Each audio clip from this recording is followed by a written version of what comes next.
John Methu seneta ya Nyandarua vs William Kipchirchir Samoei Ruto. Jana walipatana uso kwa uso, ana kwa ana, macho kwa macho, yani kila kitu. Gachagua akiwa na koti yake kubwa, Gachagua ule wa Mathira constituency akiwa na koti yake kubwa, hakuchukua dakika mingi kurarua William Samoei Ruto. Gachagua venye alipata tu microphone hivi, Gachagua alidania William Samoei Ruto vibaya sana. Gachagua alimwambia William Samoei Ruto hivi, William Samoei Ruto, wewe tulikuchagua sisi kama Wakikuyu na wewe haukukuwa Kamau. Wewe haukukuwa Msapre, na ulikuja ukatongoza sisi, ukaingia ndani ya roho yetu, tukakupenda, tukakuchagua, ukakuja ukaingia kwa makanisa na Biblia, ukakuwa kila kitu, wewe ukakuwa Mkristian na tukakuja tukakuchagua. Baadaye ukaenda ukasaliti sisi. Ukaenda ukasikiza Kimani Ichung'wah hawa watoto wadogo hawa. Ukaenda ukasikiza hawa watoto. Sasa saa hii huku kwa milima usaliti haina forgiveness.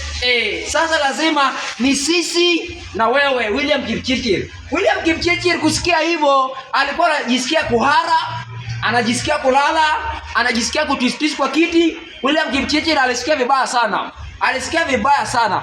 Gachagua akaendelea akamwambia, wewe na huyo Kimani Ichung'wah yako, huyo mtoto mdogo, uliamua kumsikiza. Sasa saa hii mlima hawataki wewe. Ukae ukijua hata ukiwa huku hakuna mtu anakutaka huku mlimani. Na hata ukiacha hiyo, John Methu seneta wa Nyandarua. John Methu aliendelea kumwambia William Kipchirchir, wewe ni muongo. Ulisema unatengeneza mabarabara, ulisema unamaliza shida ya kahawa, ulisema unamaliza shida ya pombe hapa Central, hakuna kitu ulifanya. Wewe ni muongo Saidi. Na wewe ukae ukijua mimi na kurespect kama rais, na kurespect kama mzazi, lakini William Kipchirchir ukumbuke mimi sikuogopi. Hao watu wenye walipata nafasi walirarua William Kipchirchir mpaka ule jamaa wa Suboi alisikia vibaya Saidi. In short, walikuwa wanajaribu kumwambia William akae akijua kila saa yeye ni one term. Yeye ni one term. Unajua Gachagua bora tu apate microphone. Akishavaa hiyo koti yake kubwa, akishavaa na pumsi kwa inatoka ndani ya hiyo koti, Gachagua ataporomoka kila kitu. Gachagua bora tu apate microphone akiwa na huyo jamaa wake. Na William Kipchirchir pia hakupea watu time. Aliwaambia nyinyi tutakutana hapa mbele. Nyinyi tutakutana huku mbele. Mtajua hii Kenya, mimi ndio najua kila kitu yenye iko kwa hii Kenya. Tutakutana na huko mbele. William Kipchirchir aliona tu ajibu hao hapo. Watakutana mbele. Lakini Gachagua alimwambia, wewe hata ukifanya nini, wewe jaribu kutafuta urafiki na watu wa mlima. Na hiyo urafiki hata ukitafuta saa hii watu wa mlima wataki wewe. William Kipchirchir alisikia vibaya, Saidi alisikia vibaya. Sijui nani anapeanga Rigathi Gachagua microphone. Sijui nani anachukua microphone yake anapeanga huyu jamaa anaitwa Rigiji, bwana ya Pastor Dorcas. Sijui nani anampeanga Rigiji microphone. Na sijui nani Rigiji asha train mtu wake ya mkono anaitwa John Methu, seneta wa Nyandarua. Pia ashakuwa kama Rigiji. Yeye pia wanatembea wawili. Wakipata mali William Samoei Ruto wako, akikaa vibaya wanamlima. Wakipata kila mahali yako, akikaa vibaya wanamlima.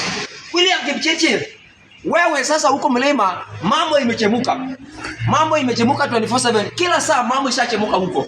Hao watu wanajaribu kukumbusha tena, wanakuhesabia hadi zile miezi umebaki nayo. Umebaki na 14 months na unaenda nyumbani. Sasa Gachagua alisema wewe ufanye chenye unasafanya saa hii. Ile yenye usifanya wachana tu nayo. Ile unasafanya fanya. Yenye usifanya achana nayo. Wewe ni one term. Asubuhi, jioni, mchana, kila saa wewe ni one term. Ukae ukijua hivyo. Hata ukipiga suti, hata ukikonda, hata ukinona, hata ukifanya nini, hata ukibeba Biblia, hata ukijenga kanisa kwa State House, wewe ni one term William Samoei Ruto. Ati wewe ni one term. Hata ukiruka na ndege juu, hata ukikunywa madafu, hata ukivaa kanzu ya Waislamu, hata ukifanya nini, ati wewe bado ni one term William Samoei Ruto. Wewe hata ukikosa kwenda gym, wewe hata ukinona, wewe hata ukikonda, wewe hata ukikuwa bishop, wewe hata ukikuwa pastor, hata ukikuwa deacon, ati wewe ni yule tu William Kipchirchir one term. Walisema hivyo. Wewe hakuna kitu kingine wako tu na wewe. Wanakungoja tu hizo miezi ziishe wamalizane na wewe. Wewe ni one term. Kila siku. Hata ukilala kwa State House unafaa uanze kuota one term. Uanze tu kuota one term kila saa.